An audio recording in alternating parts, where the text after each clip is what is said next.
माजलगावमध्ये खळबळ लाचलुचपत प्रतिबंधक विभागानं थेट मुख्याधिकारी चंद्रकांत चव्हाण यांना 6 लाख रुपयांची लाच स्वीकारताना पकडलं। यानंतर पथकाच्या वतीनं चव्हाण यांच्या घराची तपासणी करण्यात आली। या घटनेची माहिती मिळताच माजलगावमध्ये खळबळ उडाली आहे।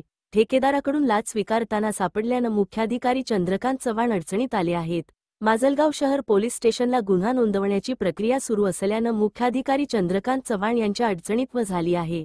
महाराष्ट्र शासनाच्या नगर उत्थान अभियान योजनेअंतर्गत नगरपरिषद माजलगावातील केलेल्या सिमेंट रस्त्याचे कामाचे बिल 2 करोड काढल्याच्या मोबदल्यात 3% असे 6 लाख रुपये आणि राहिलेले उर्वरित कामांमधील रस्त्याचे बाजूचे अतिक्रमण काढून अडथळे दूर करून देण्यासाठी 6 लाख असे एकूण 12 लाख रुपये लाचेची मागणी चंद्रकांत चव्हाण यांनी केल्याची तक्रार एसीबीकडे करण्यात आली होती।